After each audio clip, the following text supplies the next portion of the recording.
So before I go over the questions today, which is the last chapter of the book, do some consolidation work later in the week, I thought I'd just go over what would happen if you asked an adult who perhaps isn't a maths teacher how you'd work out a percentage of a value, because I realise that a lot of you are working from home and asking your parents, and they've probably got a very different method of finding percentages than we've been teaching you. That's because the way we've been teaching you is to try and find them without the use of a calculator, the easy ways to do it without the use of a calculator. The reason why we do this, the reason why we teach you how to do things without the use of a calculator, is because it's teaching your brain the method, the brain the theory, the brain the idea of working it out. If you use a calculator, you're just learning how to punch numbers into a calculator. However, it is a useful skill to know, so I'll just quickly teach you it. If, for example, you got 23 out of 40 in a test, and you wanted to know what that was as a percent, well, first of all, remember this is a fraction, so you would do the small number divided by the big number, 23 divided by 40. That'll give you a decimal. And then you times it by 100 to find out what that is as a percent. So you do this number divided by that times 100. So 23 divided by 40, and the answer is 57.5%. Now remember that a percentage is just out of 100. So that's all we're doing, is we're changing it to out of 100. We found out what the decimal was, we times it by 100, and there we go, 57.5%.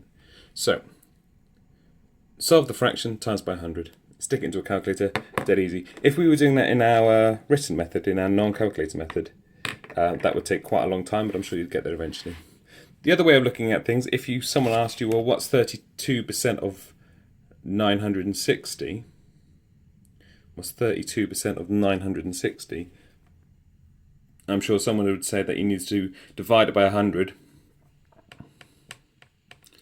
and then times by 960. I'm sure that's what you'd be told. The reason being is because, remember, again, a percentage is just a fraction. So if we solve the fraction first, 32 divided by 100, we then find out what it is as a decimal, 3.2 obviously, and then we times that by 960, and we get our answer, which is 307.2. So 32% of 960 equals 307.2. That's how you do it with a calculator. You blindly plug in the numbers, but that's not how we do things in year 6, because we like to find the methods. Hang on, I'm just going to put the phone down a second. So let's have a look then at percentages of missing values. All it is reverse operations, but using percentages. So remember, to find 25%, we divided by 4. So reverse operation, instead of dividing by 4, we're going to times by 4, which makes sense. So if you did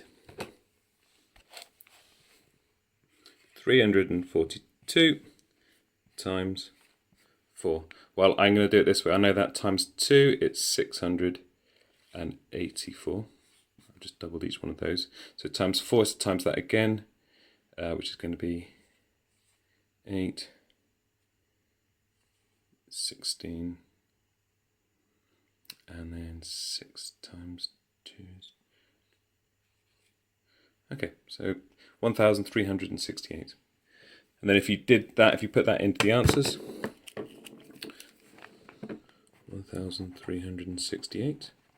And then we did it the other way around. We did 25% of 1,368. Sorry, my video cut out there. But I think you get the idea. You just got to go backwards. So again, to find 10% of something, you need to divide by 10. So if I times this by 10, I've done the reverse operation. So 342 times 10 equals 3,420. And that works then, because we know already that we need to divide by 10 when we see 10% off. So 10% of 3,420 equals 342. 342. So you're just going backwards. It's a reverse operation. I haven't put the answer to this one in, but I'm sure you could work it out. 50% of, remember when we're finding 50%, it's the same as a half, so we're dividing by 2. So if we divided by 2 to find 340, we just need to go back. If we divided by 2, then we need to times by 2 to find out how we got there. Okay, so 342 times 2, because that's how we do things. This one's a little trickier, but you can see here it's saying 75% of something of the whole thing equals 342. So this is 70. This is here. It's 25 plus 25 plus 25 equals something. Because remember, to find divided by. Oops, sorry. So to find 75%, normally we would divide by 4 to find 25%, and then we would times that number by 3 to find 75%. That's how you'd find 75% going the normal way. You divide by 4 to find 25%, and you times by 3 to find 75%. So what we're going to do is go backwards. We're going to divide by 3 and times by 4. Yeah? So if we divide by 3, you'll have to use short division, but I've already worked it out. Divided by 3 is 114. And then times by 4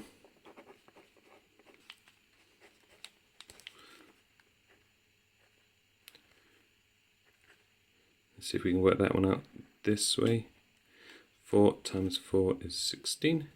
1 times 4 is 4 with an extra bit, and then 1 times 4 is 456.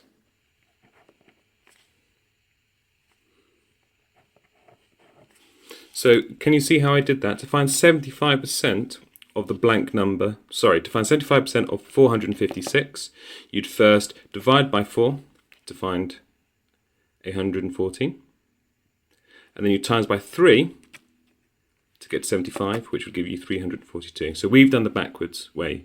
We've divided by 3 and then times by 4. We've just undone everything we've done.